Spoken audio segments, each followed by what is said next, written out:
우리나라 국민들의 삶에 대한 만족도가 4년 만에 하락 전환해 OECD 38개국 중 33위를 기록했습니다. 실질 소득 증가세는 둔화됐고 교육비 부담은 더 커졌습니다. 금융감독원이 은행들의 대출금리 인하 속도가 느린 데 대해 점검에 착수했습니다. 예금금리는 계속해서 내려가면서 정기예금금리가 2%대까지 떨어졌습니다. 코스피가 외국인과 기관의 매도세에 장중 내내 하락권을 맴돌고 있습니다.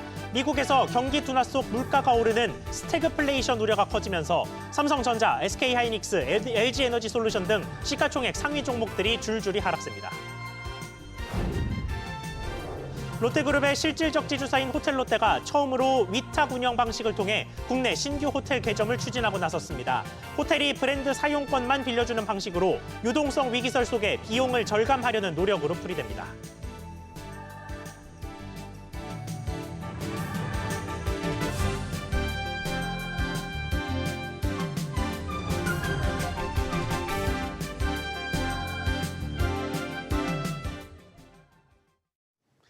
여러분 안녕하십니까? 월급이 올라봐야 오른 물가를 감당하려면 소용이 없고 해가 갈수록 살기가 팍팍해진다는 소리만 많아집니다. 이런 체감을 수치로도 확인할 수 있는 통계 자료가 나왔습니다. 첫 소식 취재기자 연결해 보겠습니다. 우형준 기자. 네, 우영준입니다. 네, 어떤 통계가 나왔습니까? 네, 통계청이 발표한 올해 국민 삶의 질 보고서에 따르면 지난해 우리나라 가구의 순자산 3억 9천만 원으로 전년보다 301만 원 소폭 증가는 했지만 코로나19 팬데믹 시기인 2021년에서 2022년보다는 낮은 수준에 머물러 있는 것으로 나타났습니다. 2023년 1인당 국민 총소득 역시 4,235만 원으로 증가는 했지만 실질 소득 증가율은 물가 상승과 생활비 부담 증가로 인해 둔화된 것으로 나타났습니다. 특히 교육비 부담도는 2023년 42%로 증가했는데요. 대학 졸업자 취업률이 69.3%로 상승은 했지만 가구당 월 평균 교육비 지출이 늘어나면서 실질 가처분 소득이 줄어든 것으로 분석됐습니다. 특히 고등교육 이수율이 지속적으로 증가를 하면서 대학 등록금, 사교육비 등이 가구의 경제적 부담을 가중시키고 있습니다. 주거비 부담도 여전한 수준을 유지했습니다. 월가구 소득 대비 주택 임대료 비율은 지난 2023년 15.8%로 전년 16.6%보다 소폭 하락은 했지만 여전히 높은 수준입니다. 실질 소득 감소는 국민들의 경제적 체감도에 직접적인 영향도 미쳤습니다. 2023년 소득 만족도는 63.5%로 전년보다 하락했고 소비생활 만족도도 64%로 감소했습니다. 네, 그러면 지금 언급한 소득과 소비, 그리고 그 외 사항들을 모두 합친 전반적인 삶의 만족도는 어떻습니까? 네, 전반적으로 떨어졌습니다. 코로나19 이후 상승하던 한국인의 삶의 만족도가 4년 만에 하락 전환해 OECD 38개국 가운데 33위를 차지했습니다. 삶의 만족도는 객관적 삶의 조건에 대한 주관적인 만족 정도를 보여주는 지표로 0점에서 10점으로 측정을 합니다. 2023년 한국인의 삶의 만족도는 6.4점으로 전년보다 0.1점 하락했습니다. 자살률 역시 다른 나라들에 비해 월등히 높은 수준으로 나타났습니다. 인구 10만 명당 자살률은 27.3명으로 상승하면서 9년 만에 가장 높은 수치를 기록했습니다. SBS 비주 우영준입니다. 이렇게 팍팍해진 삶은 2023년을 지나 작년을 거쳐 올해까지도 지속되고 있습니다. 특히 작년과 올해를 관통하는 현상은 고금리인데 기준금리의 하락을 반영하기 시작한 은행들이 여전히 예금을 중심으로만 금리를 낮추는 모습입니다. 결국은 금융감독원이 은행의 대출금리를 직접 점검하고 나섰습니다. 최나리 기자, 일단 예금금리 상황부터 전해주시죠. 네, KB국민은행이 대표 정기예금 상품 최고 금리를 기존 연 3%에서 2.95%로 낮췄습니다. 국민은행 관계자는 한은의 기준금리 인하 기대를 선반영해 최근 특히 1년 안팎의 단기 시장금리가 하락하는 추세라고 인하 배경을 설명했습니다. 신한은행도 앞서 시장금리 반영을 이유로 대표 정기예금 상품의 최고금리를 역시 연 2.95%로 0.05%포인트 인하했습니다. 각 상품의 최고금리가 2%대였던 마지막 시점은 2022년 7월과 6월로 약 2년여 만입니다. 다른 은행들도 줄줄이 주요 정기예금 상품 금리를 내리면서 앞으로 2%대 금리는 더 확대될 전망입니다. 이달 들어 SC제일은행은 최대 0.5%포인트 낮췄고 하나은행도 상품별로 0.2%포인트씩 하향 조정했습니다. 네, 그러면 대출 금리는 움직임이 어떻습니까? 네, 예금 금리만 빠르게 내려가면서 예대 금리 차는 최근 넉 달째 확대됐습니다. 한국은행에 따르면 지난해 12월 신규 취급액 기준 예대 금리 차는 1.43%포인트로 한 달 새 0.02%포인트 커졌습니다. 결국 금융감독원이 점검에 나섰는데요. 금감원 관계자는 대출금리 인하 반영이 되지 않는다는 지적이 많이 제기된 만큼 그 이유를 들여다보기 위해 은행권 점검에 착수했다고 밝혔습니다. 다만 국토교통부는 대출 수요 억제를 위해 정책 대출 금리를 올리기로 해 정부 내에서 대출 금리와 관련해 상반된 메시지가 나온다는 지적도 있습니다. SBS 비즈 최나리입니다. 이런 가운데 이금융권에서는 부실이 눈덩이처럼 커지고 있습니다.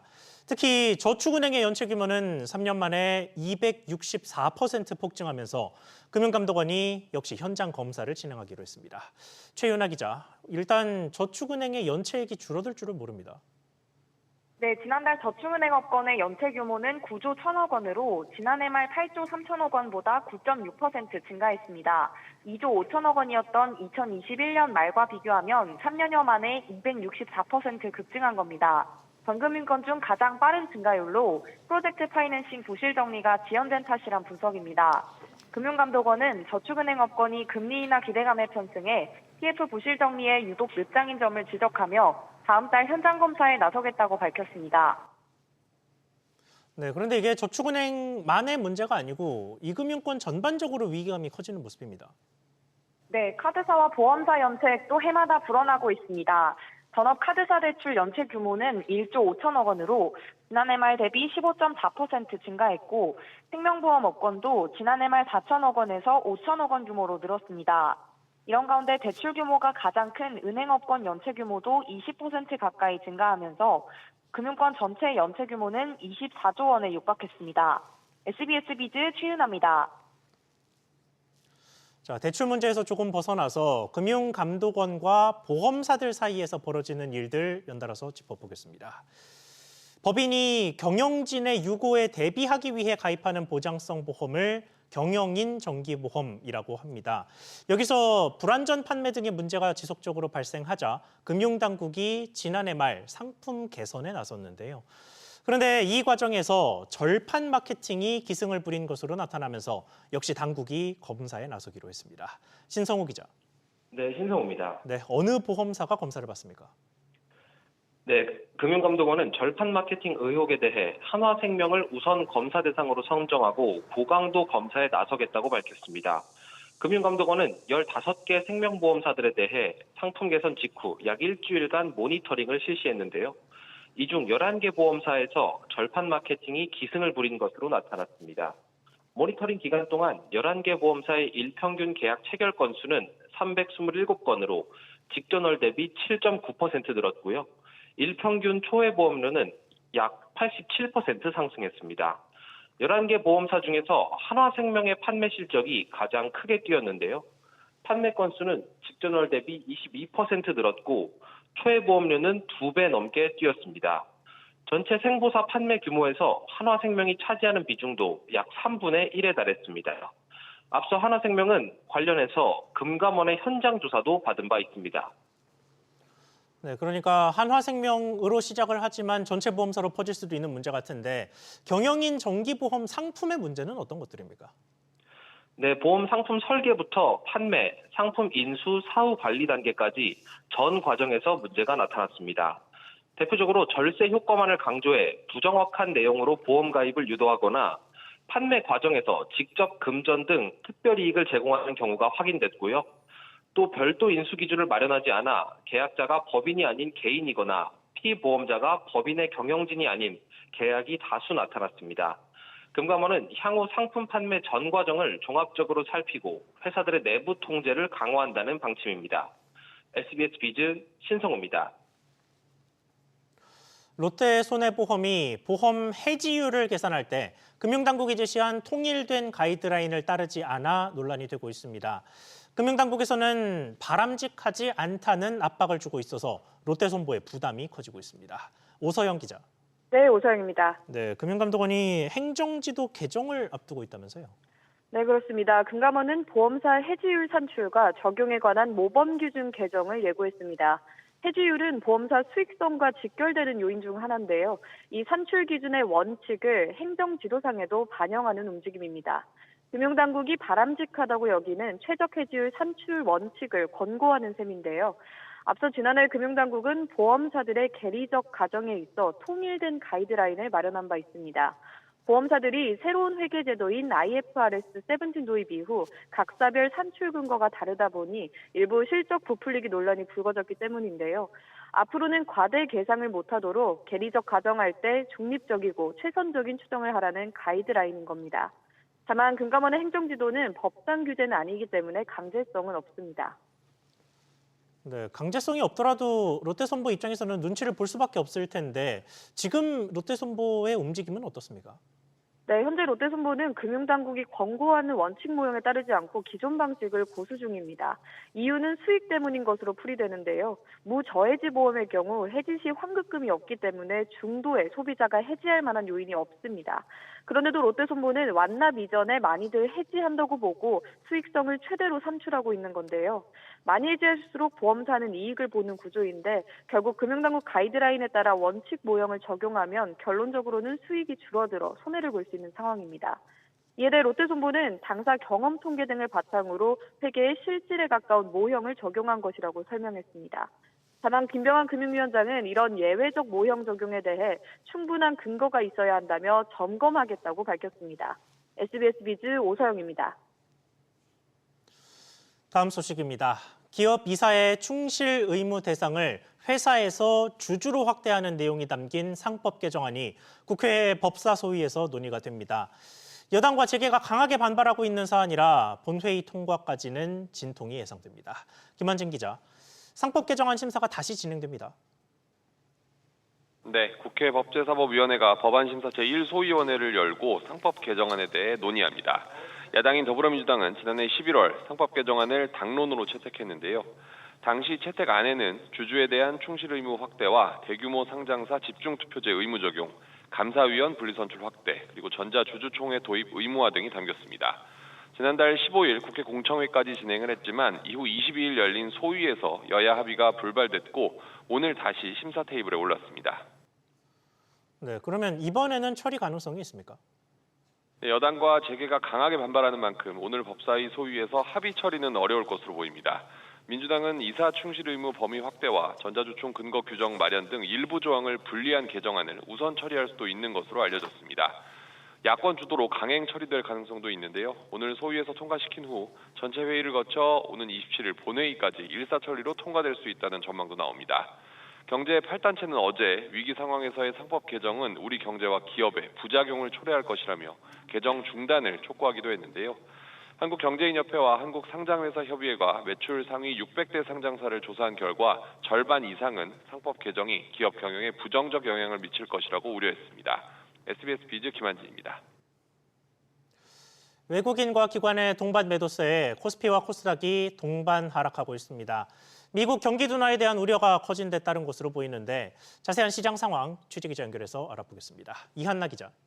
네, 이한나입니다. 네, 장마감 앞둔 증시 상황 전해주시죠.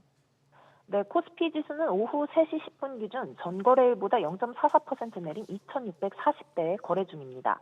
유가증권 시장에서 외국인과 기관이 각각 2,400억 원과 1,300억 원을 순매도하고 있고 개인이 2,800억 원을 순매수 중입니다. 시가총액 상위 종목들은 삼성전자, SK하이닉스, 삼성바이오로직스, 현대차, 삼성전자 우후, 셀트리온, 기아 등이 줄줄이 하락 중입니다. 같은 시각 코스닥 지수는 전장 대비 0.33% 내린 772입니다. 코스닥 시장에서 외국인과 기관이 각각 1,300원 매도 우위를 보이는 가운데 개인이 2,600원어치를 순매수 중입니다. 원달러 환율은 1,427원 수준에서 거래되고 있습니다. 네, 아무래도 주말 사이에 미국 경기 침체 우려가 커지면서 우리 증시도 영향을 받고 있는 것으로 보이는데 미국 상황이 어땠는지도 전해주시죠. 네, 2월 미국 서비스 구매관리자 지수 PMI가 2023년 1월 이후 처음으로 기준치인 50을 밑돌았는데요. 이에 경기 둔화에 대한 불안감이 커진 데다 2월 기대 인플레이션이 급등해 물가 상승 우려까지 겹쳤습니다. 이에 따라 현지 시간 21일 뉴욕 증시는 다우 지수가 1.69%, S&P 500 지수와 나스닥 지수가 각각 1.71%, 2.2% 동반 하락했습니다. 한편 오는 28일에는 미국 1월 개인 소비 지출 PCE 물가 지수가 발표되는데요. 앞서 발표된 1월 소비자 물가 지수 CPI와 생산자 물가 지수 PPI 내 PCE 영향을 주는 세부 항목을 봤을 때 이번 PCE는 소폭 둔화가 예상되고 있습니다. SBS 비즈 이한나입니다. 이어서 증시에 영향을 미치는 다양한 변수들 연달아서 짚어보겠습니다. 증시 최대 변수라고 하면 역시 다음 달 31일부터 전체 종목을 대상으로 재개되는 공매도 문제입니다. 시장 충격을 우려해서 부분 재개부터 시작해야 하는 것 아니냐라는 지적도 있었습니다만 금융당국이 전면 재개 입장을 공식 확인했습니다. 엄하은 기자. 네, 엄하은입니다. 네, 금융당국이 공매도 대상을 언급했습니다. 네, 김병환 금융위원장은 3월 말 주식시장 전체 종목을 대상으로 공매도를 재개한다는 방침을 오늘 밝혔습니다. 이에 따라 국내 증시에 상장된 2,700여 개 전 종목에서 공매도가 가능해질 것으로 전망됩니다. 전면 재개 시 일부 종목에 공매도가 집중될 수 있다는 우려에 대해선 공매도 과열 종목 지정 제도를 한시적으로 확대 운영해 충격을 완화하겠다고 말했습니다. 김 위원장은 불공정 우려에 관해 1년 넘게 시스템과 제도를 정비했기 때문에 일부 종목은 재개하고 일부는 안 해야 할 이유를 찾기 어려웠다며 대외 신인도 측면도 봐야 한다고 설명했습니다. 네, 그리고 김병환 금융위원장, 은행들에게 금리 인하도 주문하고 나섰습니다. 네, 김병환 금융위원장은 기준금리 인하 효과가 반영될 때가 됐다며 은행들의 금리 인하를 우회적으로 주문했습니다. 김 위원장은 대출금리도 가격이기 때문에 시장 원리는 작동해야 한다라면서 이제는 반영할 때가 된 것 같다고 말했습니다.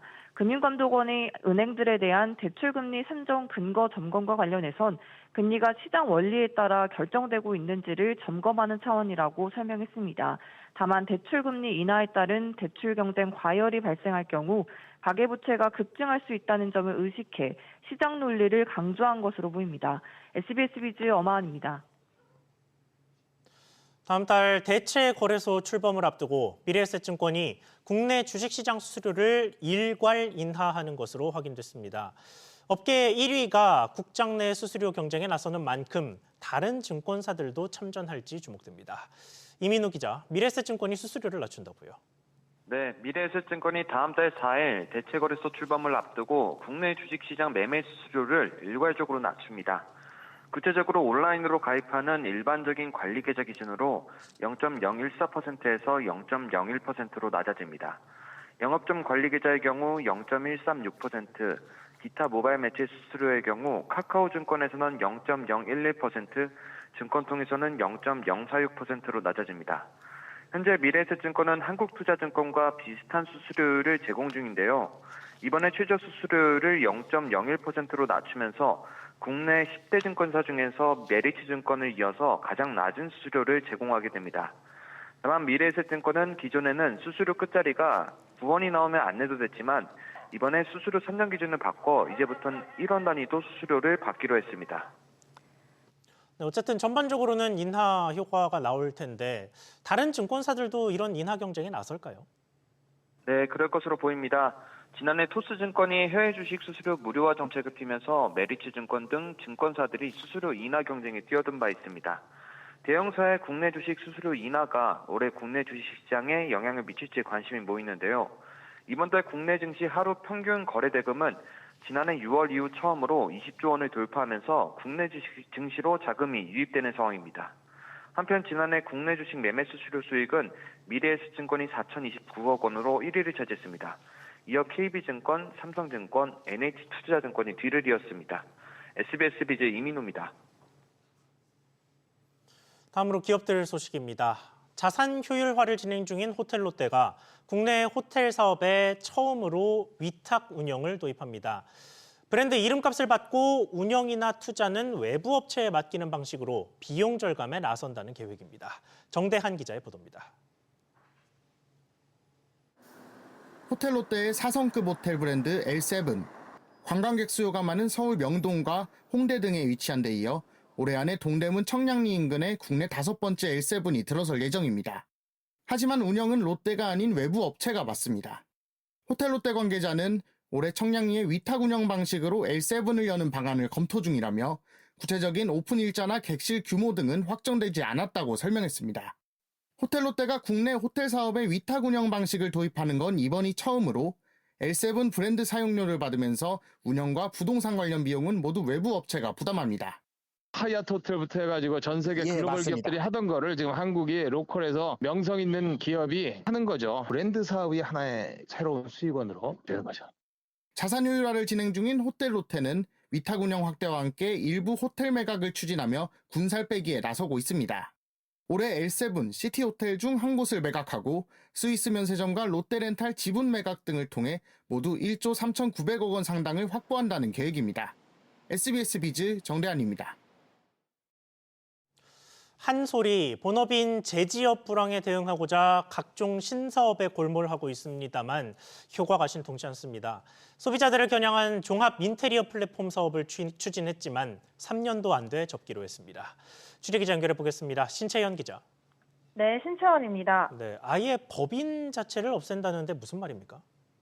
네, 업계에 따르면 한솔홀딩스의 건축자재 제조 유통계열사인 한솔홈데코는 자회사인 한솔모두해봄 법인 해산을 결정하고 청산 절차를 진행하고 있습니다. 한솔모두해봄은 지난 2022년 한솔홈데코의 인테리어 사업부가 물적 분할한 별도 법인으로 온라인 종합 인테리어 플랫폼 한솔봄을 운영해 왔습니다. 소비자 상담부터 시공과 AS까지 투명하게 진행하는 국내 첫 본사 직영 인테리어 플랫폼을 표방하며 한샘과 현대리바트 등의 도전장을 내밀었지만 출범 이후 내리 적자를 이어갔습니다. 한솔홈데코 측은 주택 경기 부진과 업체 간 경쟁 확대로 손익 개선에 한계가 있어 자회사 정리를 결정했다며 친환경, 기능성 건자재 제조와 유통에 집중하겠다고 설명했습니다. 네, 한솔은 제지업이 본업인데 본업이 부진하다 보니 여러 가지 신사업에 눈을 돌리고 있는 상황이죠. 네, 한솔의 주력 계열사이자 국내 최대 제지기업인 한솔제지는 지난해 영업이익이 1년 사이 53% 급감하는 등 업황 부진에 따라 실적이 악화하면서 신사업을 추진해 왔습니다. 그 일환으로 한솔홈데코는 인테리어 플랫폼을 통한 B2C 사업 확장을 노렸지만 수년간 실적 감소해 2023년에는 적자를 봤습니다. 이외에 스마트 팩토리 기술과 반도체 부품 등의 기업들을 잇따라 인수했는데요. 이들 모두 지난해 실적 개선을 이루며 그룹 내 존재감을 키우고 있습니다. SBS 비즈 신채원입니다. 현대제철이 당진제철소내 냉연 공장에 대해 부분 직장 폐쇄를 실시했습니다. 현대제철은 지난달 21일부터 노동조합이 총파업과 부분 일시 파업을 반복하면서 전체 생산 일정을 확보하기 어려워 방어적 차원에서 이같이 결정했다고 밝혔습니다. 이번 현대제철의 부분 직장 폐쇄로 손실액은 254억 원으로 추산되며 27만 톤가량의 생산 손실이 예상되고 있습니다.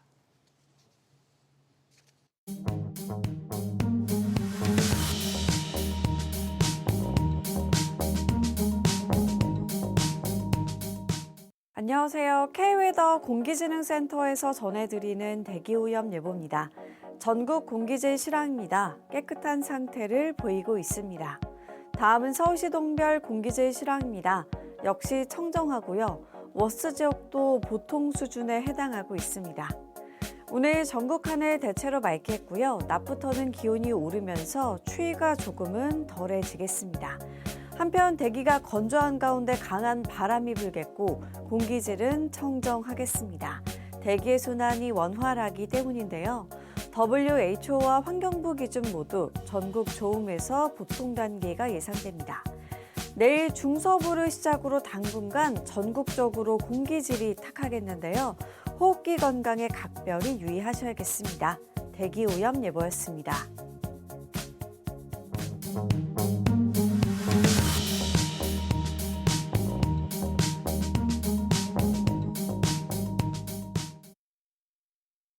뉴스 마치겠습니다. 시청해 주셔서 고맙습니다.